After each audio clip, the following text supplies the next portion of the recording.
So now we have a new chapter, that is the atom and molecule. इसके बारे में आज यहाँ पर बात करें। तो केमिस्ट्री का थर्ड चैप्टर है। फर्स्ट चैप्टर हमारे कोर्स से डेटा हो चुका है, सेकंड चैप्टर इस मैटर अराउंड द हमारा कंप्लीट हो चुका है, और ये जो चैप्टर है एटम मॉलिक्यूल आज हम इसके बारे में यहाँ पर बात करें। देखो जब हम एटम एंड मॉलिक्यूल्स के बारे में बात करें तो सबसे पहले एक दो चीजें हैं कि हमें पता होना चाहिए बच्चों मैटर के बारे में, जो ऑलरेडी हम फर्स्ट में यहाँ पर पढ़ चुके हैं मैटर के बारे में।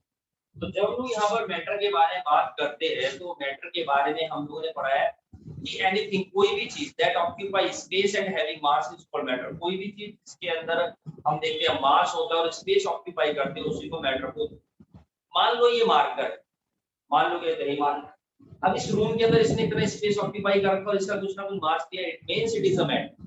ठीक है, अब कोई भी मैटर जो होता है वो बना होता है किस चीज से? A matter is made up of small particle. कोई भी मैटर जो होता है वो छोटे छोटे पार्टिकल से मिलकर के बना होता है, और उन्हीं छोटे छोटे पार्टिकल्स को भी हम लोग यहाँ पर बोलते हैं एटम। इतने छोटे छोटे पार्टिकल्स को हम लोग यहाँ पर क्या बोलते हैं बच्चों? एटम बोलते हैं। अब ये एटम किसके है? तुम्हारे तुम्हारे तुम्हारे मेरे भी किसके है फिर ये एटम? ये एटम होते हैं एलिमेंट्स के। देखिए ये मार्कर है, ठीक है। अब ये मार्कर के अगर मान लीजिए मैं 100 टुकड़े कर देता हूँ, यानी वो 100 टुकड़े इसके छोटे छोटे पार्टिकल्स कहलाएंगे, यानी वो एटम कहलाएंगे। Just imagine, just take an example. तो वो 100 टुकड़े, हर एक टुकड़ा इसका एटम है, ठीक है, हर एक टुकड़ा क्या है? वो हमारा एटम है। अब मैं देखता हूँ कि एटम एटम एटम एटम ये मिल के पूरा इन्होंने मैटर बनाया। अब वो एटम किसके है? ये मार्कर प्लास्टिक का बना है। जस्ट इमेजिन कि प्लास्टिक के 100 एटम मिलकर के उन्होंने पूरा एक मार्कर यहाँ पर बना दिया है, पूरा एक मैटर यहाँ पर बना दिया है। तो ये एटम किसके होते हैं? बेसिकली ये एटम होते हैं एलिमेंट्स। एटम किसके होते हैं बच्चे? एलिमेंट्स के होते हैं। और हम लोग यहाँ पर देखते हैं केमिस्ट्री के अंदर भी है मोर देन 100 एलिमेंट्स। हमारे पास टोटल 115 से ज्यादा एलिमेंट्स होते हैं, ठीक है। हमारे पास क्या है? हमारे पास टोटल 115 से ज्यादा एलिमेंट्स होते हैं जो डिफरेंट डिफरेंट कॉम्बिनेशन से मिलकर के डिफरेंट डिफरेंट यहाँ पर फॉर्मेशन करते हैं किस चीज की? मेटल्स। इन एलिमेंट्स के डिफरेंट डिफरेंट एटम्स होते हैं, डिफरेंट डिफरेंट कॉम्बिनेशन मिलकर के यहाँ पर मैटर की फॉर्मेशन करते हैं। तो हम लोग यहाँ पर देखते हैं कि टोटल हमारे पास 115 से ज्यादा एलिमेंट्स है। कहीं किसी बुक में 118 है, कहीं 119 है, कहीं 121 है, कहीं 122 है। बहुत सारों की डिस्कवरी अभी रिसेंट भी हुई है। तो हम ये मैटर ही खत्म कर देते हैं, हम कहते हैं 115 से ज्यादा, बात खत्म हो गई, चाहे वो 121 हो, चाहे 122 हो, चाहे 125। तो हमारे पास टोटल 115 से ज्यादा एलिमेंट है, जिसके अंदर hydrogen, helium, lithium, beryllium, boron, neon, argon, krypton, xenon, radon, copper, gold, mercury, silver, argenta, bromide, fluoride, beryllium, magnesium, calcium, strontium, plutonium, caesium, francium, podal, lead, titanium, titanium, copper, zinc, nickel, iron, mercury, rhodium, thorium, plutonium, germanium, silicon, arsenic, boron, molybdenum, magnesium, selenium, thenium, titanium, plutonium, lithium, etcetera, americium, europium, vanadium, zirconium, neptune, tennessine, और भी बहुत सारे elements होते हैं। और यही elements different different combination से मिलकर के हमारे पास डिफरेंट डिफरेंट प्रोडक्ट्स की फॉर्मेशन करते हैं, ठीक है।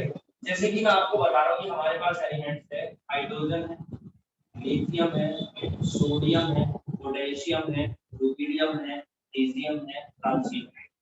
यहाँ पर जस्ट मैंने कुछ एलिमेंट्स के आपको यहाँ पर नाम बताए, ठीक है। ये हमारे पास एलिमेंट्स। तो हम लोग क्या देखते हैं, इसी तरीके से एलिमेंट्स मिलकर कंपाउंड बनाते हैं। जैसे H2O, अब वाटर है, तो वाटर क्या? वाटर इज आल्सो मैटर, जो हाइड्रोजन ऑक्सीजन से मिलकर के बना है। तो हाइड्रोजन इसके अंदर ये रहा, ऑक्सीजन दिया, जो मिलकर के यहाँ पर इन्होंने मैटर बनाया है।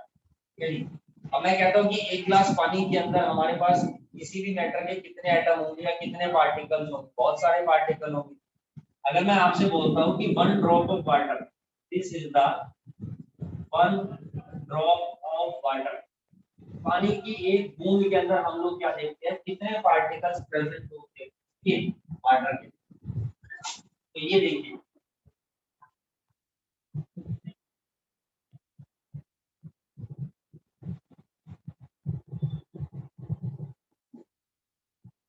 इतने नंबर ऑफ पार्टिकल्स प्रेजेंट होते हैं वन ड्रॉप ऑफ वाटर, यानी कि 10 की पावर 21 पार्टिकल। तो 10 की पावर 21 पार्टिकल्स प्रेजेंट होते हैं हमारे पास यहाँ पर वन ड्रॉप ऑफ वाटर पानी के। तो सोचिए ग्लास में तो पता नहीं कितने सारे पार्टिकल्स होंगे, इसका मतलब ये बहुत ही छोटे होते हैं। जी हाँ, एटम भी बहुत छोटा होता है, एटम इतना छोटा होता है हमारे, ये पॉइंट आपको दिखाई दे रहा है। सोचो इससे भी छोटा होता है, ये देखिए ये पॉइंट आपको दिखाई दिया मैंने बताया। सोचो कितना छोटा है कि दिख भी नहीं रहा। तो एटम जो होता है वो बहुत ही छोटा पार्टिकल होता है। सर इतने छोटे पार्टिकल, तो इतने छोटे पार्टिकल मिल के मैटर बना देते हैं। हाँ सर, ये दीवार भी एक मैटर है। जी हाँ सर, कुतुब मीनार भी एक मैटर है। जी हाँ, लाल किला भी एक मैटर है। भैया मैं भी एक मैटर, तुम भी एक मैटर, हर एक चीज मैटर, हर एक चीज मैटर है। इवन एयर भी एक मैटर है। जो चीज हमारे को हम देखते हैं जो फीलिंग्स होती है सिर्फ वही मैटर नहीं होती। ईर्ष्या, घृणा, द्वेष, प्यार, है ना, ये सब चीज ऐसी होती है जो मैटर नहीं होती, बाकी हर एक चीज मैटर। तो सर ये इतने छोटे छोटे पार्टिकल से मिलकर बनाई, इतने छोटे छोटे पार्टिकल मिलकर के, तो सर इससे भी छोटे छोटे इन्होंने मिल करके मान लो पूरी दीवार बनाई। कैसे बनाई, कैसे क्या बनाई, इन्होंने मसाला लिया, बदरपुर और सीमेंट और रेता मिलाकर ईंटें लगाई, दबम कर दिया तो बन गई दीवार। अच्छा, तो ये एटम मिल मिलके क्या बना रहे हैं, मैटर बना रहे हैं। जैसे हाइड्रोजन ऑक्सीजन के पार्टिकल्स, कितने पार्टिकल्स मिलके यहाँ पर वाटर बना रहे हैं। ठीक है, तो इसी तरीके से एलिमेंट्स मिलके क्या बनाते हैं, तो हमारे पास मैटर की फॉर्मेशन करते हैं। चलिए एटम्स मिलते कैसे हो, इस बात को बताने के लिए, इस बात को समझाने के लिए हमारे पास कुछ लॉ है। चलिए, देयर आर सम लॉ, और इसी के कहलाते हैं law of chemical combination. There are some law of chemical combination. ठीक है, there are some law of chemical combination. अब ये लॉ ऑफ केमिकल कॉम्बिनेशन क्या है, ये लॉ ऑफ केमिकल कॉम्बिनेशन बताते हैं कि किस तरीके से एटम्स मिल मिलकर पूरा का पूरा कंपाउंड बनाते हैं, मैटर बनाते हैं। तो इसके अंदर कुछ लॉ होते हैं हमारे पास, हमारे कोर्स में यहाँ पर दो लॉ है। इसमें सबसे पहला लॉ है law of conservation of mass. First law है law of conservation of mass. This is the first law of chemical combination, law of conservation of mass. Second law है हमारे पास law of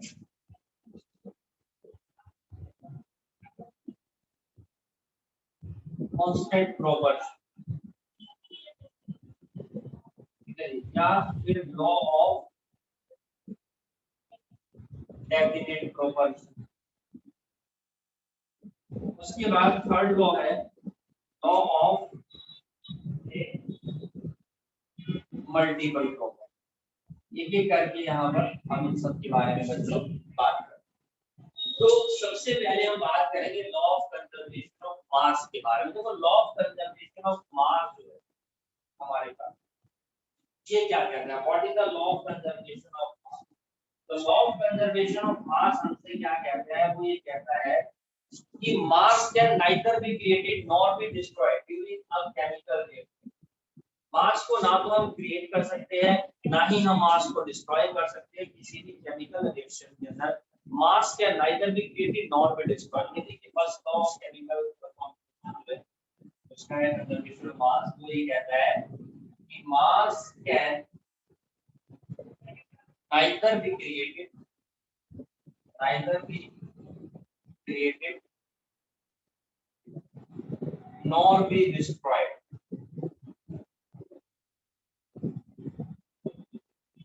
during a chemical reaction, during a chemical reaction।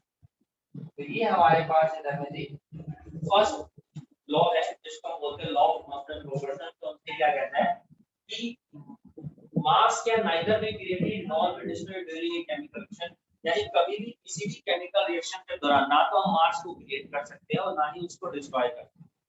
ये बात तो समझ में आ गई, लेकिन पहले केमिकल रिएक्शन तो समझ में आ जाए। तो केमिकल रिएक्शन होती है, हम दो चीजों को आपस में मिलाते हैं, A plus B and B get AB। ये केमिकल रिएक्शन है, A plus B and B get AB। This is a chemical reaction. अब ये जो ए और बी होते हैं, देखो ये कहलाते हैं मेरे पास रिएक्टेंट, ये क्या कहलाते हैं, रिएक्टेंट कहलाते हैं। और ए बी जो हमारे पास है, ये हमारे पास क्या कहलाता है, ये हमारे पास कहलाता है प्रोडक्ट। तो this is the reactant side और this is the product side. एक हमारे पास यहाँ पर रिएक्टेंट साइड है और दूसरी हमारे पास यहाँ पर प्रोडक्ट साइड है, ठीक है। तो हम देखते हैं कि रिएक्टेंट साइड में ए और प्रोडक्ट साइड में ए। तो ये जो रिएक्टेंट साइड में हम लोग क्या देखते हैं, मान लो अगर ए मेरे पास 60 ग्राम है और बी मेरे पास 40 ग्राम, तो प्रोडक्ट जो मिला है वो मेरे को 100 ग्राम। अब आप इन दोनों को अगर यहाँ पर प्लस करते हैं तो ये भी 100 ग्राम है और ये भी 100 ग्राम है। इसका मतलब कि रिएक्टेंट साइड के अंदर जो टोटल मास है वो भी 100 ग्राम है, सबका सम टोटल करते हैं और प्रोडक्ट जो हमारे को मिला वो भी 100 ग्राम है। यानी कि रिएक्टेंट साइड में और प्रोडक्ट साइड में दोनों तरफ मास बराबर है, ठीक है। ये कभी भी ना तो हम क्रिएट कर सकते हैं ना डिस्ट्रॉय कर सकते हैं, चेंज नहीं होगा, इट रिमेन्स कांस्टेंट। तो लॉ ऑफ कंजर्वेशन ऑफ मास कहता है कि mass can neither be created nor be destroyed during a chemical reaction. और ये बात हम लोग कर रहे हैं विद रिस्पेक्ट टू मास, ये बात हम विद रिस्पेक्ट टू,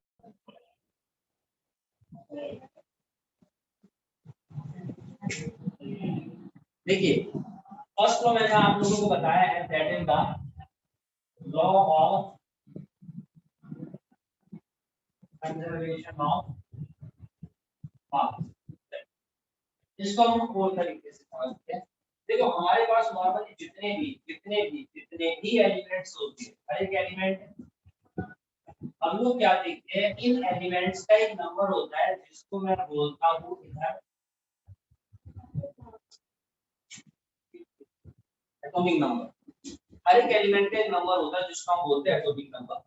और दूसरी बात, हर एक एलिमेंट का एक चीज और होती है जिसको मैं बोलता हूँ एटॉमिक मास। ठीक, सबसे पहले अब एटॉमिक नंबर क्या चीज होती है, एटॉमिक मास क्या चीज होती है। देखो ये बात हम लोगों ने पढ़ी है कि जो एटम होते हैं, किसी भी मैटर का सबसे छोटा पार्टिकल जो होता है वो एटम होता है और इसको हम और छोटे टुकड़ों में नहीं तोड़ सकते। It is the smallest particle of a matter.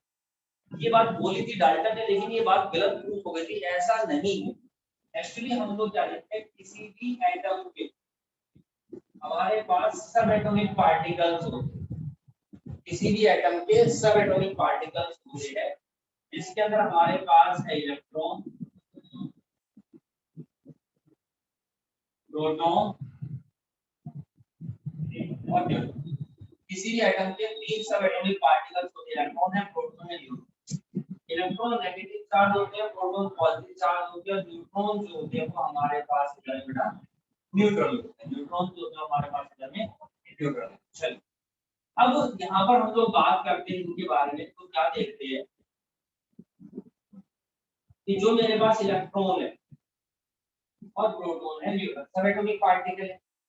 मान लीजिए कोई भी एलिमेंट ले लेता हूं, मैं सोडियम लेता हूं। अब मैं देखता हूं कि सोडियम का जो एटॉमिक नंबर है वो 11 है। 11 है इसका एटॉमिक नंबर। अब ये एटॉमिक नंबर किसके बराबर हो, किसी भी एलिमेंट का एटॉमिक नंबर बराबर होता है किसी भी एलिमेंट के अंदर जितने नंबर ऑफ इलेक्ट्रॉन होते हैं उतने ही उसके अंदर नंबर ऑफ प्रोटॉन पाए जाते हैं और उतना ही उसका एटॉमिक नंबर। जितने इलेक्ट्रॉन होंगे उतने ही प्रोटॉन होंगे, उतना ही इसका एटॉमिक नंबर होगा, बात नंबर 1। ठीक, उसके बाद होता है एटॉमिक मास। अब एटॉमिक मास किस चीज के बराबर होता है, ये बराबर होता है नंबर ऑफ प्रोटॉन प्लस में number of neutron. Number of proton plus number of neutron. जितने प्रोटॉन होते हैं उतने ही हम देखते हैं उसमें न्यूट्रॉन को प्लस करेंगे तो हमारे पास एटॉमिक मास आ जाएगा। अब जैसे मेरे पास सोडियम है, मैं देखता हूँ सोडियम का एटॉमिक नंबर तो है 11, लेकिन इसका एटॉमिक मास जो होता है वो 23 होता है। इस बात को समझिए, अगर मैं कह रहा हूँ सोडियम का एटॉमिक नंबर 11 है तो इसका मतलब कि इलेक्ट्रॉन कितने हैं, वो भी 11 है, प्रोटॉन कितने हैं, वो भी 11 है। ठीक है जी, तो आप बता सकते हैं इसके अंदर न्यूट्रॉन कितने होंगे, इसके अंदर कितने न्यूट्रॉन होंगे, फिर इसका मतलब ये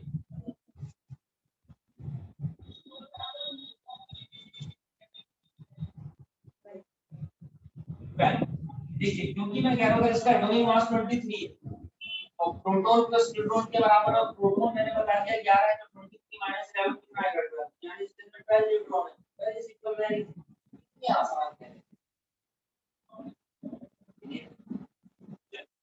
तो सोडियम का एटॉमिक नंबर होता है 11 हमारे पास। अगर कोई भी जो एटम होता है उसके सब एटॉमिक पार्टिकल्स हमारे पास यहाँ पर प्रेजेंट। तो इसी तरीके से हर एलिमेंट का क्या होता है बच्चों, एटॉमिक मास। ये बात समझ में आई सबको, क्लियर?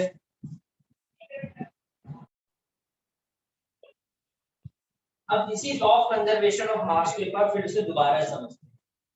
देखिए मेरे पास है यहाँ पर वाटर यानी कि H2O।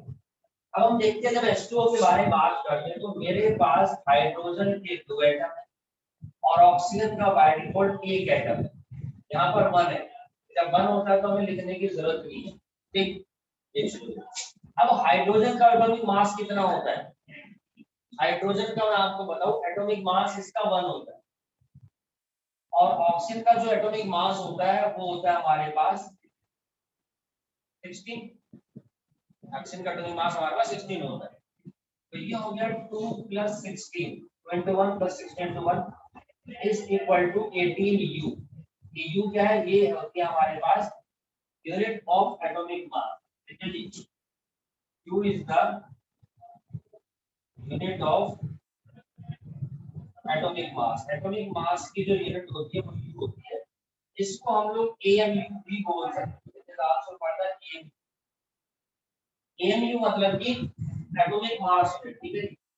AMU होता है यहाँ पर एटॉमिक मास यूनिट। आजकल शॉर्ट में उसको U बोल रहे हैं, चलिए आजकल शॉर्ट में उसको U बोलते हैं।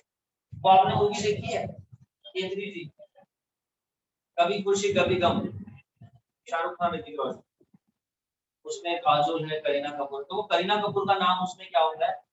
पूजा होता है और उसको प्यार से क्या बोलते हैं? पू बोलते हैं, याद है आपको? तो पूजा को प्यार से पू बोलते हैं। इसी तरीके से AMU को प्यार से हम क्यू बोलते हैं, ठीक है। बहुत आसान। जैसे खुशी को प्यार से पू बोल देते, एंजल को हम लोग पू बोल देते, दिपेंद्र को डू बोल देते। अच्छा किसी का नाम जी से नहीं है तो सब पू बोल देते हैं, ठीक है। तो unit of atomic mass at AMU है जिसको हम क्यू बोलते हैं। चलिए तो ये हमारे पास एटॉमिक मास आ गया, 18U आ गया। अब मैं आपको बता दूं कि यहाँ पर हमारे पास अगर मुझे वाटर बनाना है तो हाइड्रोजन की और ऑक्सीजन की जो रेशियो है एटॉमिक मास के हिसाब से 2:16 है, यानी 2 हाइड्रोजन होंगे और 16 हमारे पास एटॉमिक मास के हिसाब से ऑक्सीजन है, यानी बाय डिफॉल्ट क्या आ गया 1:8। यानी कि अगर मुझे वाटर बनाना है तो मेरे को हमेशा ये 1:8 की स्टेप्स में ही लेने पड़ेंगे with respect to their atomic mass. अगर यहाँ पर मान लो मेरे को वाटर बनाना है, अगर 1 ग्राम हाइड्रोजन है तो 8 ग्राम ऑक्सीजन लेंगे तभी मेरे पास वाटर बनेगा। अगर आपने इसकी रेशियो चेंज कर दी तो वो कुछ और बन जाएगा, वो हमारा वाटर नहीं बनेगा। अगर मैं आपसे कह दूं कि मेरे पास अगर 3 ग्राम हाइड्रोजन है तो ऑक्सीजन में कितना लूंगा? बताइए, सर 3 ग्राम क्या है? हाइड्रोजन है मेरे पास तो ऑक्सीजन में कितना लूंगा कि वाटर बन जाए? Sir 24। 24। Very good, very good, very good बच, है ना। देखो रेशियो अगर हम निकालते हैं 3 1 जा 3 3 8 जा 20, तो 1:8। ये मैथ का क्वेश्चन था, सिंपल, ठीक है। मैथ का मतलब तो बेटा उसी के ऊपर डिपेंड करेगा, ठीक है क्या था। चलिए तो 1:8 में लेंगे। अगर आपने इसकी कंपोजिशन चेंज करी तो कुछ और बन जाएगा। तो यहाँ पर हम देखेंगे कि ये दोनों एटम जो है with respect to their mass fix है, कंजर्व है, there is a law of conservation of mass. तो हमारे पास एक्टिविटी 3.1 है जिसमें वो कह रहे हैं कि एक मेरे पास एक्स एलिमेंट और एक है मेरे पास वाई, और एक्स है मान लीजिए मेरे पास कॉपर सल्फेट, एक्स का कॉपर सल्फेट जो हमने ले रखा है 1.25 ग्राम, ओके, इसका 1.25 ग्राम। और दूसरी तरफ है मेरे पास Y, this is the sodium carbonate, this is the sodium carbonate, और सोडियम कार्बोनेट हमारे पास ले रखा है 1.43 ग्राम। तो कॉपर सल्फेट का फार्मूला होता है बच्चों CuSO4, ठीक। और सोडियम कार्बोनेट होता है Na2CO3। तो रिएक्शन ऐसे है यहाँ पर, ये CuSO4 प्लस में Na2CO3, ठीक है जी। इन दोनों को जब हम लोग यहाँ पर आपस में मिलाते हैं, ठीक है जी, तो देन क्या होगा, हमारे पास एक नया कंपाउंड बनेगा, और वो जो भी नया कंपाउंड बनेगा बच्चों, ठीक है जी, उसका जो मास होगा वो इन दोनों के बराबर होगा। There we obtain a product, ठीक है जी। अब यहाँ पर ये है 1.25 ग्राम, ये है 1.43 ग्राम, तो जो भी मेरे को यहाँ पर प्रोडक्ट मिलेगा दैट इज 2.68 ग्राम। तो यानी कि this is the law of conservation of मास, मेरे पास क्वेश्चन यहाँ पर खुलते, ये फार्मूलाज के चक्कर में मैं आप लोगों को बता रहा हूँ, कई बार अगर एग्जाम में इस तरह के वर्ड्स कम लिखता तो आप कभी भी कंफ्यूज मत होना। एक ले रखा है हमारे पास बेरियम क्लोराइड BaCl, ठीक है जी, और दूसरी तरफ है सोडियम सल्फेट Na2SO4, ठीक है जी। फिर हमारे पास यहाँ पर ले रखा है लेड नाइट्रेट AbNO3 और सोडियम क्लोराइड यानी कि Na। एक्टिविटी में इनको भी हम अगर उसी अमाउंट में मिलाते हैं तो की बजाय, तो भी हमारे पास यहाँ पर फिक्स यहाँ पर मास आएगा, जितना रिएक्टेंट साइड में होता है उतना ही प्रोडक्ट साइड में होगा बच्चों, ठीक। चलिए आगे बात करते हो, सेकंड लॉ के बारे में बात करेंगे, that is the law of constant proportion. चलिए लॉ ऑफ कांस्टेंट प्रोपोर्शन के बारे में बात करते हैं। ठीक है, जब हम लोग सेकंड लॉ के बारे में बात करते हैं, यानी कि लॉ ऑफ कांस्टेंट प्रोपोर्शन के बारे में बात करते हैं, तो लॉ ऑफ कांस्टेंट प्रोपोर्शन क्या है? Here is the law of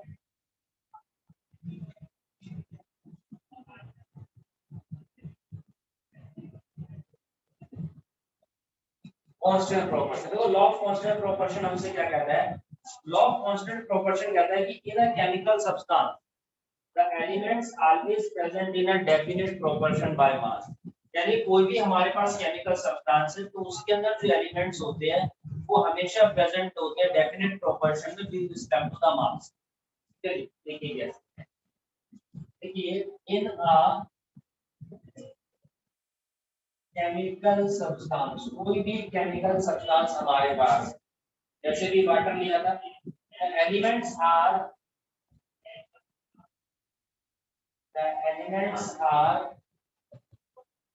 always, जो एलिमेंट्स होते हैं वो हमेशा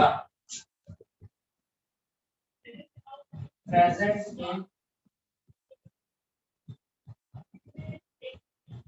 डेफिनेट प्रोपोर्शन बाय मास। वो हमेशा यहाँ पर डेफिनेट प्रोपोर्शन में पाया जाता है with respect to the mass, mass के हिसाब से। अब देखिए कैसे होता है और किस तरीके से। जस्ट इमेजिन मैं कह रहा हूँ कि मुझे वाटर बनाना है, तो मैंने यहाँ पर हमने देखा H2O। एक तो चीज हो गई नंबर ऑफ एटम के हिसाब से, लेकिन मैं बात कर रहा हूँ मास के हिसाब से, ठीक है जी। अब मैं आपसे बात करता हूँ मास के हिसाब से। जब थोड़ी देर पहले भी मैंने बात करी थी, हमेशा 2:16 में ये रहेगा, यानी कि 1:8, ठीक है जी। अगर नंबर ऑफ एटम के हिसाब से बात करता तो हाइड्रोजन ऑक्सीजन की रेशियो हमेशा 2:1 है। ये है with respect to the number of atom. दो हाइड्रोजन के एटम, एक ऑक्सीजन का एटम। मान लो अगर मैंने एटम चेंज करा तो भी कुछ और बन जाएगा, मास चेंज करा तो ये बदलेगा ही नहीं, ठीक है भाई। मान लीजिए एक गिलास पानी है, उसमें मैंने क्या कर दिया कि 2 चम्मच चीनी मिला दी तो शरबत बन गया, बहुत सिंपल सा। अब एक गिलास पानी अगर उसमें मैं 7 चम्मच 6 चम्मच चीनी मिला दूं तो भी क्या वो शरबत बनेगा? कोई चाशनी बन जाएगी भाई साहब, और चीज बन जाएगी तुम्हारी। तो आपने क्या किया, मास जैसे ही किसी भी रिएक्टेंट का चेंज करा तो जो डिजायर्ड प्रोडक्ट था वो चेंज हो गया, ठीक है। नंबर ऑफ एटम के हिसाब से कैसे चेंज होता है? अब देखो 2 हाइड्रोजन एक ऑक्सीजन, तब तो वाटर। अगर मान लो आपने H2O2 ले लिया, ऑक्सीजन के भी 2 एटम ले लिए, यहाँ पर नंबर ऑफ एटम के हिसाब से बात है, तो ये वाटर नहीं बना। अब ये बन गया मेरे पास हाइड्रोजन पेरोक्साइड, ये मेरे पास हाइड्रोजन पेरोक्साइड हो गया। ब्यूटी पार्लर में यूज होता है, मैनिक्योर पेडिक्योर करते हैं। जबकि यहाँ पर हमने जो बात करी वो बात करी with respect to the mass, mass के हिसाब। तो ये हमारे पास प्रोपोर्शन जो होता है, जो रेशियो होती है, वो हमेशा फिक्स होती है। ठीक है, ये हमेशा हमारे पास क्या होगी बच्चों, फिक्स होगी। अब अगर मान लीजिए आपसे कोई कहते हैं हाइड्रोजन और ऑक्सीजन की रेशियो क्या है, हमेशा मान लीजिए ये with respect to the mass है। अब मुझसे अगर कोई कह देता है या आपसे अगर कोई कहता है, क्वेश्चन आता है कि मेरे पास अगर हाइड्रोजन जो है वो 4 ग्राम, तो ऑक्सीजन कितना होगा, ऑक्सीजन को यहाँ पर x मान लेते हैं, तो बताइए हम कितना यहाँ पर ऑक्सीजन लेंगे ताकि मेरे पास वाटर की फॉर्मेशन हो इन जल्दी।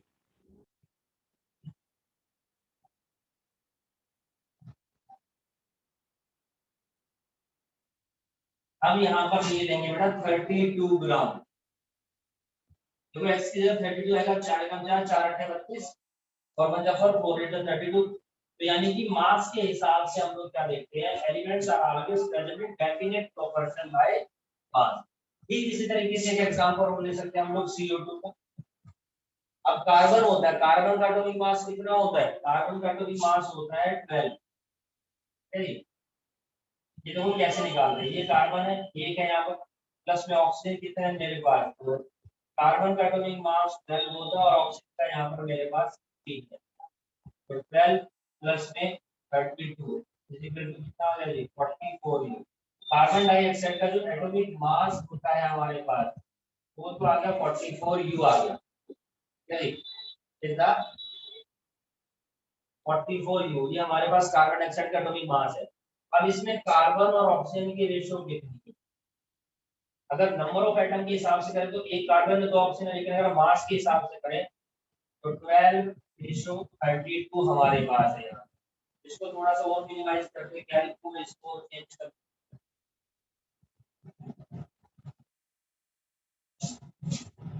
4 3 12 4 8 30 यानी कि 3:8। अब ये 3:8 ग्राम में अगर कार्बन 3 ग्राम है तो उसमें अगर हम 8 ग्राम ऑक्सीजन लेंगे तब जाकर के मेरे पास कार्बन डाइऑक्साइड बनेगा। मान लो मैं कह रहा हूँ कि आपने कार्बन ले लिया यहाँ पर कितना 3 ले लिया और ऑक्सीजन कितना ले लिया 16 ग्राम ले, तो यहाँ पर अब ये कार्बन डाइऑक्साइड नहीं बनेगा, ये CO यानी कि कार्बन मोनोऑक्साइड बन जाएगा। चलिए यहाँ पर क्या बन जाएगा, कार्बन मोनोऑक्साइड बन जाएगा। क्यों, ये देखो कार्बन 1 है प्लस में ऑक्सीजन हमारे पास 1 है, कार्बन का एटॉमिक मास 12, ऑक्सीजन का एटॉमिक मास 16, तो 12:16 आ गया, 4 3 12 और 4 सॉरी 4 4 16, सही है, 4 3 12 4 4 16। तो हम देखते हैं यहाँ पर 3:4 आई अपने पास, यदि 3:4 में यानी 3 ग्राम ये 16 ग्राम ये बनाएंगे तो कार्बन मोनोऑक्साइड बन जाएगा, ना कि कार्बन डाइऑक्साइड। यानी ये प्रोपोर्शन हमारे पास बिल्कुल हमेशा कैसी रहती है बच्चों,